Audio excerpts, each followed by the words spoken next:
اللیل کریں گے پھر تو اللہ کے ہاں ہم بہت اچھا اجر پا سکتے ہیں۔ اگر نہیں، اگر دکھاوا کریں گے، اگر روزے نہیں رکھیں گے، غفلت کریں گے، اس مہینے میں نمازیں نہیں پڑھیں گے، اس مہینے میں قیام اللیل کی غفلت کریں گے، پھر قیامت والے دن بھی جب حساب ہوگا پھر اللہ بھی گنتی سے حساب لے گا۔ اللہ کو پتا ہوگا کہ یہ بندہ بھی گنتی سے نیکیاں کرتا تھا، آج اس سے بھی اس حساب سے نیکیاں کا بدلہ لیا جائے، اس حساب سے اس کا حساب لیا جائے،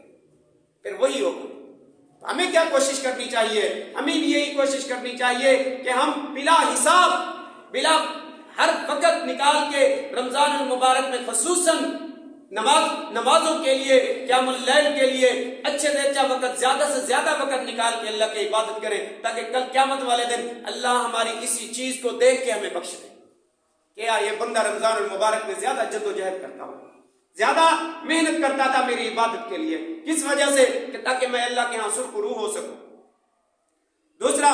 نبی اکرم صلی اللہ علیہ وسلم نے فرمایا جو بندہ کسی کی افطاری کرواتا ہے، جو بندہ کسی کی افطاری کرواتا ہے، اللہ تبارک و تعالی اس افطاری کرنے والے کے روزے کے برابر ثواب عطا کرتا ہے۔ جتنا ثواب اس روزے دار کو ہوگا اتنا ہی ثواب اس افطاری والے کو ہوگا، کروانے والے کو۔ صحابہ نے فرمایا اے اللہ کے رسول ہم اتنے نہیں ہیں، قلنا یا رسول اللہ لیس قلنا نجد ما نفطر الصائم، فقال یا رسول اللہ صلی اللہ علیہ وسلم یعطی اللہ هذا الثواب من فطر صائما على مدفع لابن او تمر۔ نبی اکرم صلی اللہ علیہ وسلم نے فرمایا کہ اگر ایک کھجور سے بھی افطاری کرا دی جائے، اگر ایک گھونٹ سے بھی افطاری کرا دی جائے تبھی اسے ثواب ملے گا، اس کا ثواب ضائع نہیں ہوگا کسی صورت میں۔ لازم نہیں ہے افطاری کے دسترخوان سجائے جائیں، 20 ڈشیں لگائی جائیں تبھی ثواب ملے گا، نہیں، صرف نیت چیک کرنی ہے اللہ تبارک و تعالی نے لوگوں کی کہ اس میں کتنی خلوص ہے، کتنا محبت ہے۔ نبی اکرم صلی اللہ علیہ وسلم نے فرمایا کسی کے پاس فرصت نہیں ہے، اگر وہ ایک کھجور سے بھی کرا دیتا ہے تب بھی اس کو ثواب ملے گا، اگر دودھ کے ایک گھونٹ سے کرا دیتا ہے اس کی افطاری تب بھی ثواب ملے گا۔ اللہ کے رسول اگر وہ پیٹ بھر کے کرا دے، پھر اللہ کے رسول صلی اللہ علیہ وسلم نے فرمایا اگر کسی نے روزے دار کو پیٹ بھر کے افطاری کرا دی، کل قیامت والے دن میرے حوض کوثر سے حوض کوثر نصیب ہوگا اس کو۔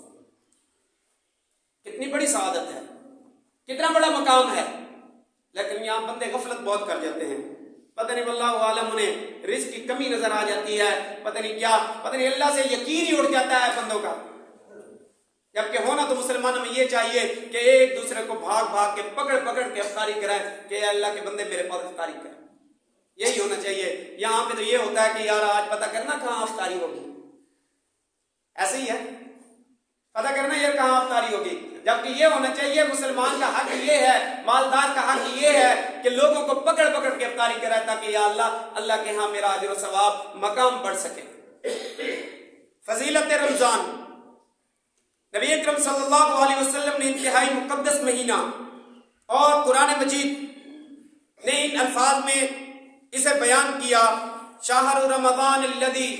انزل فیہ القرآن ھدی للناس وبینات من الہدی والفرقان۔ اس مہینے کو اللہ تبارک و تعالی نے ایک یہ بھی فضیلت عطا کی ہے کہ رب تعالی نے اپنی کلام مجید اسی مہینے میں نازل فرمائی، اسی مہینے کے اندر۔ لیلۃ القدر خیر من الف شہر، جسے کہا وہ ایک رات